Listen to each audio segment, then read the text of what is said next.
Welcome folks, it is Jafer, and if you remember Attack of the Clones, how awful of a movie that was, and then Revenge of the Sith came out, and lo and behold, it was definitely a much better apology sequel.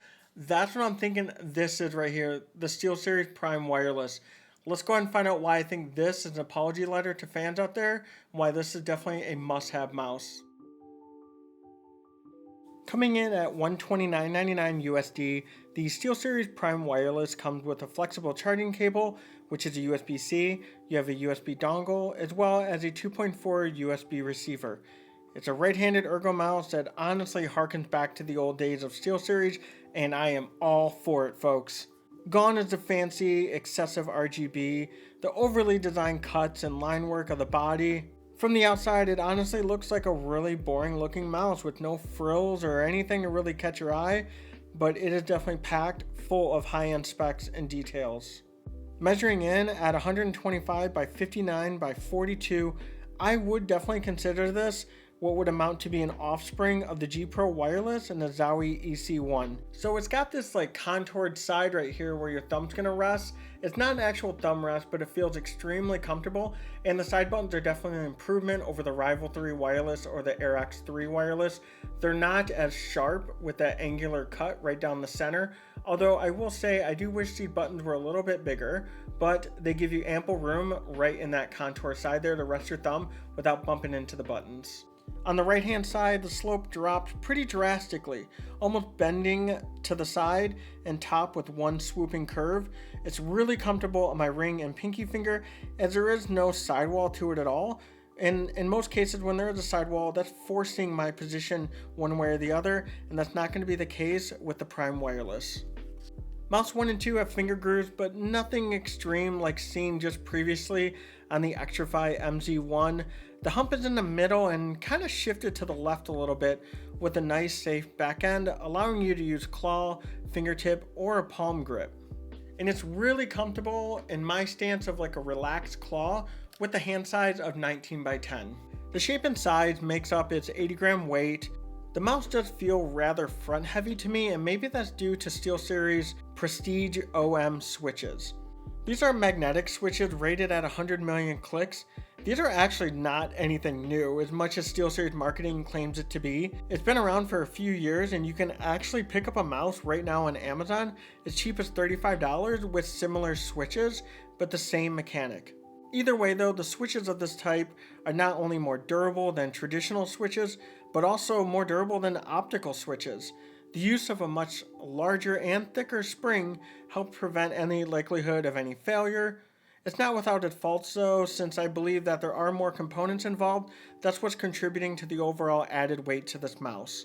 They are super crispy though, and they might be a tad too loud for my liking. The side buttons are going to be using your traditional switches. They feel great and they're super responsive. The scroll wheel is textured with a nice grippy layer to it, with a nice thin subtle line of RGB, and that's all the RGB you're going to find on this mouse. There are defined steps to it, and the actuation is a little more heavy than what I'm used to or my preference, but let's go ahead and give you a sound test on everything now.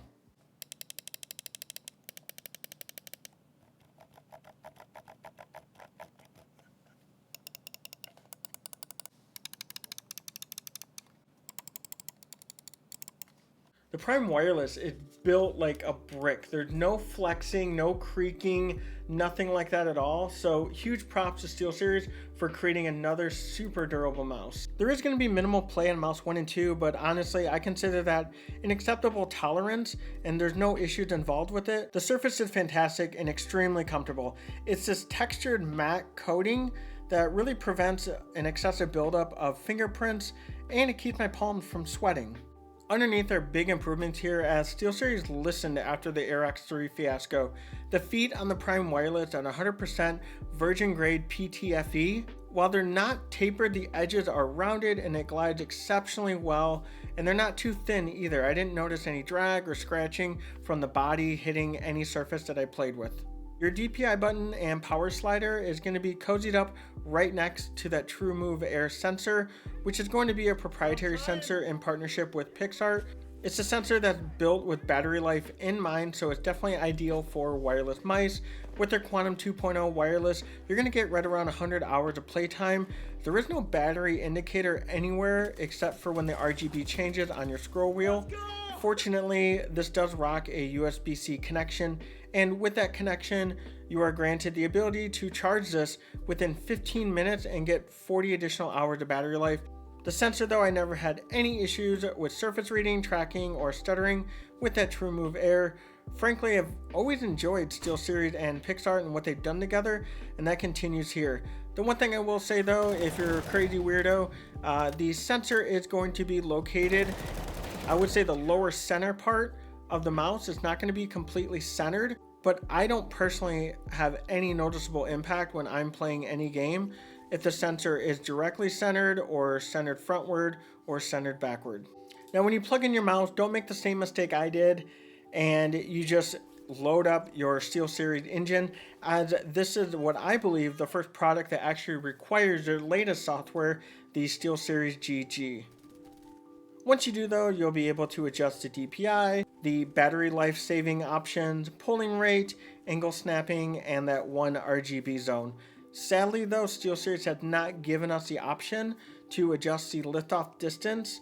I feel as though the Prime Wireless liftoff distance is a little higher than 1mm, so I was really hoping to be able to tinker with that within the settings.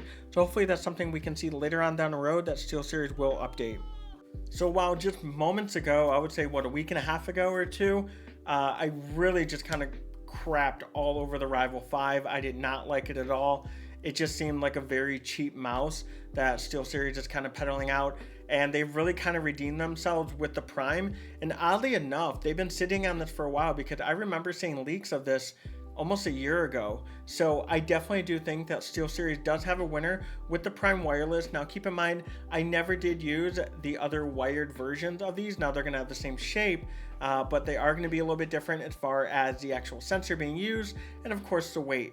But my overall experience with the Prime Wireless was absolutely fantastic. I loved it to death. It really made me kind of question my love for that Roccat Kone Pro Air, because this just felt extremely comfortable as well. And I don't know if that honeymoon phase is just still kicking strong with this, but this is just a really exciting mouse despite its boring appearance.